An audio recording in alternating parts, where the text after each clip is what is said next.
Assalamualaikum warahmatullahi wabarakatuh. Perkenalkan, kami dari kelompok 12. Pertama-tama kami ingin memperkenalkan diri terlebih dahulu. Perkenalkan, nama saya Sani. Perkenalkan, nama saya Sakina Putri. Perkenalkan, nama saya Nadia Mardianti. Nah, pada kesempatan kali ini, dari kelompok 12 akan membuat video dan memberikan video tutorial mengenai data uji statistik non-parametrik yang terdiri dari beberapa data uji. Untuk itu, mari simak video kami sampai akhir. Bye-bye. Uji satu sampel. Uji runs. Pertama, masukkan data ke SPSS. Input data variabel dengan kode 0 dan kode 1, menyesuaikan dengan data. Kemudian, klik menu Analyze. Lalu, Non-Parametric Test, Legacy Dialog, dan klik Runs. Masukkan nama variabel yang akan diuji pada kotak tes variabel list. Kemudian pada cut point pilih median karena data diisi 1 dan 0.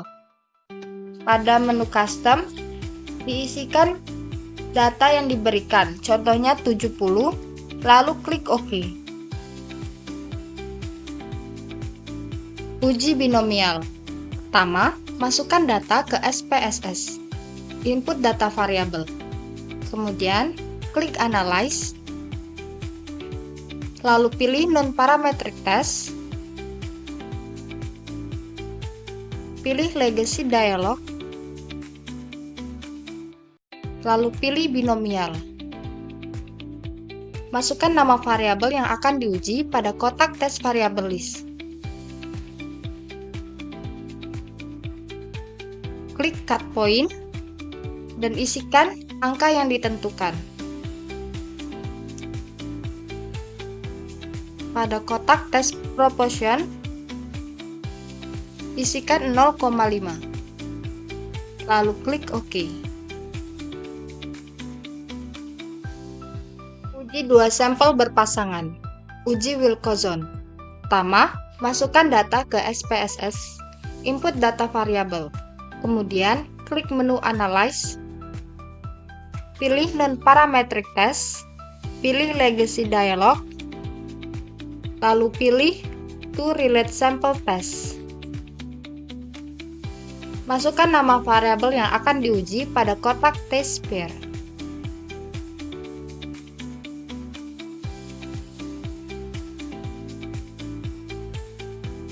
Pada test type, pilih Wilcoxon. Lalu klik OK. Uji McNemar. Pertama, masukkan data ke SPSS, input data variabel. Kemudian, pilih menu Analyze, klik Non-Parametric Test, kemudian pilih Legacy Dialog, dan pilih To Relate Sample Test. Masukkan nama variabel yang akan diuji pada kotak test pair. Pada test type, pilih McNemar. Kemudian klik OK. Uji main wide. Pertama-tama, kalian masukkan data yang ingin kalian uji. Terus, klik values, ubah di barisan kelompok dengan sebagai berikut.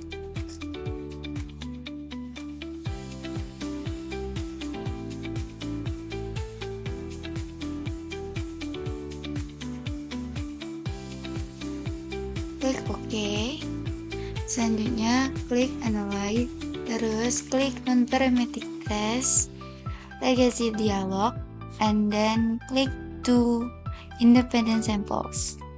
Masukkan nilai ujian ke tes variable list, terus masukkan kelas kelompok ke bagian group variables. Klik main wide, terus kalian ubah ini continue, lalu klik OK.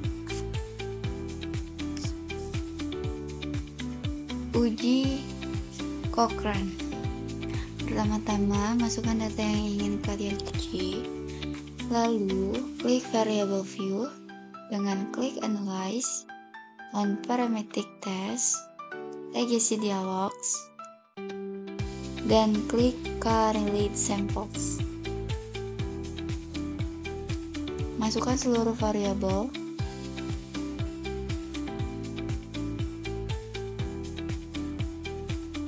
Lalu klik Cochrane dan klik OK. Uji fragment. Pertama-tama masukkan data yang ingin kalian uji, terus klik analyze dan parametric test, legacy dialog, and klik correlate samples. Masukkan data kalian, terus klik fragment. Uji validitas. Pertama-tama, kita di sini adalah memasukkan data. Di sini saya sudah memasukkan data dari Excel. Selanjutnya kita ke menu variable view. Lalu kita ubah nama variabel ini menjadi P1 atau pertanyaan pertama. Lalu yang kedua juga kita ubah menjadi P2 atau pertanyaan kedua. Lalu yang ketiga kita juga ubah menjadi P3 atau pertanyaan ketiga. Dan P4 kita juga ubah sebagai pertanyaan keempat. Lalu P5 sebagai pertanyaan kelima. Lalu variabel terakhir kita ubah menjadi total. Pada bagian tipe itu kita pakai yang numerik. Dan selanjutnya pada bagian desimal kita buat menjadi 0 semua.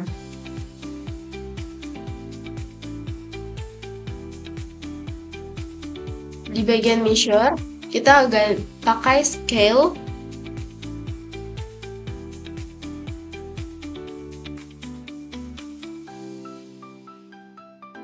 Nah, selanjutnya kita akan langsung ke menu analyze, pilih correlate, dan bifurcate.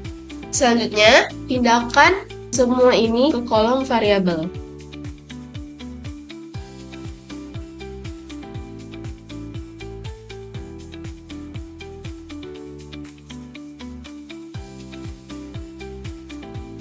Lalu, pada bagian correlation coefficient ini, centang pada kolom person, dan pada test of significance, klik bagian total.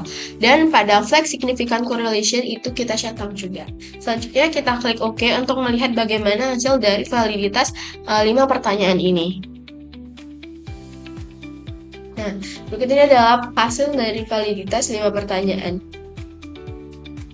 Selanjutnya saya akan menginterpretasi hasil dari uji validitas yang sudah kita uji sebelumnya. Nah, pada hasil ini kita harus menentukan dulu berapa R-table pada uji validitas kali ini. Uji validitas ini mendapatkan R-table sebesar 0,44, yang mana pada P1 nilai dari person correlation itu sebesar 0,36, yang artinya nilai R-table ini lebih besar daripada nilai R-hitung. Dapat dikatakan bahwa P1 itu valid pertanyaannya. Selanjutnya, pada bagian signifikan itu menunjukkan bahwa signifikannya itu kurang dari 0,05, yang artinya dipertanyakan. Sehingga pada P1 dapat kita tarik kesimpulan bahwa pertanyaan pertama itu valid dan bisa dipertanyakan. Lalu pada pertanyaan kedua itu bagian person correlation itu menunjukkan besarnya adalah 0,223, yang artinya lebih kecil dari R-table yang telah kita tentukan tadi. Nah, kita simpulkan bahwa person correlation pada pertanyaan kedua itu tidak valid. Nah, lalu pada bagian signifikan total itu besarnya adalah 0,344, yang mana lebih besar daripada 0,05.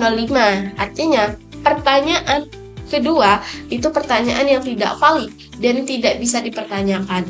Lalu, pertanyaan nomor 3, person correlation-nya itu sebesar 0,223, yang artinya lebih kecil daripada R-table yang telah kita tentukan. Nah, lanjut signifikannya adalah 0,334. Ini juga lebih besar daripada 0,05, yang dapat kita simpulkan bahwa pertanyaan nomor 3 ini adalah tidak valid dan tidak bisa dipertanyakan. Lalu pertanyaan nomor 4, besar percent correlation itu sebesar 0,457. Artinya ini lebih besar daripada R tabel yang telah kita tentukan. Lalu untuk nilai signifikannya itu sebesar 0,43, artinya lebih kecil dari 0,05. Dapat kita simpulkan bahwa pertanyaan nomor 4 ini valid dan dapat dipertanyakan. Selanjutnya, pertanyaan nomor 5, ini dapat kita lihat bahwa percent correlation-nya itu lebih besar daripada R tabel yang telah kita tentukan tadi. Dan nilai signifikannya itu juga lebih kecil dari 0,05. Dapat kita simpulkan bahwa pertanyaan nomor 5 ini valid dan dapat dipertanyakan. Sehingga dari data ini, dari 5 pertanyaan ini, pertanyaan nomor 2 dan nomor 3 itu adalah pertanyaan yang tidak valid dan dapat diganti dengan pertanyaan lain. Uji reliabilitas. Nah, pada uji ini kita tetap menggunakan data uji validitas sebelumnya. Lalu kita lanjut ke menu analyze. Kita pilih scale, lalu kita pilih reliability analysis. Nah, selanjutnya kita masukkan pertanyaan 1 sampai pertanyaan 5 ke dalam item. Pada reliability, total tidak kita masukkan ke dalam item. Selanjutnya kita pilih model alpha. Nah, lalu kita pilih statistik dan kita klik bagian scale if item delete. Lalu continue. Nah, kita klik OK untuk melihat bagaimana hasil dari reliability ini. Nah, dapat kita lihat di sini bahwa nilai Combras alpha-nya itu sebesar 1,44, yang dimana nilainya itu kurang dari 0,6, yang berarti pertanyaan dalam uji ini adalah tidak reliable. Nah, hal itu dapat dilihat bahwa nilai Combras alpha-nya itu kurang dari 0,6. Uji sampel besar dan uji T dan uji F. Di sini saya sudah memasukkan data dependent dan independent. Nah, selanjutnya kita ke variable view. Nah, di sini bagian type-nya kita pilih numeric dan measure-nya itu kita pilih nominal. Selanjutnya kita ke menu analyze, lalu ke regression, kita pilih linear. Masukkan variable y itu ke dependent, lalu kita masukkan yang x1 itu ke independent, x2 juga dimasukkan ke dependent. Lalu kita pilih statistik, kita pilih model fit, estimate, lalu kita pilih descriptive, collinearity, diagnose, dan Darwin-Watson. Continue. Selanjutnya kita pilih plot. Nah, di plot ini kita masukkan pada variabel y atau dependent itu yang spreadsheet. Lalu pada variabel independent itu z rate. Nah, lalu kita klik histogram, continue, kita klik OK untuk melihat bagaimana hasil dari sampel besar ini. Di sini scatter plot untuk melihat bagaimana uji bebas heterokedastisitas. Nah, di sini tuh kan kita melihat bagaimana titik ini tersebar secara acak di sekitar sumbu horizontal atau sumbu nol ini. Nah, tanpa membentuk pola tertentu seperti pola melingkar, melebar, atau menyempit. Tidak ada pola yang jelas dalam penyebaran titik, menunjukkan bahwa varian residual ini adalah konstan atau homokedastisitas. Selanjutnya, untuk ada histogram. Histogram di sini tuh untuk melihat uji normalitas. Nah, uji normalitas ini lihat bagaimana bentuk dari tabel ini. Nah, di sini terlihat bahwa di sini data yang diuji adalah normal. Selanjutnya di sini juga ada residual statistika, ada correlated diagnosis. Nah, selanjutnya di sini ada koefisien. Nah, koefisien ini tuh untuk melihat uji multikolonialitas pada nilai FVIV dan tolerance. Dimana jika jika nilai VIP-nya itu jumlahnya adalah kurang dari 10, sehingga terhindar dari multikolonaritas. Di sini jika kita jumlahkan juga nilai dari VIP-nya itu kurang dari 10, sehingga dapat kita artikan bahwa data ini terhindar dari multikolonaritas. Lalu untuk nilai toleransinya itu lebih besar dari 0,1.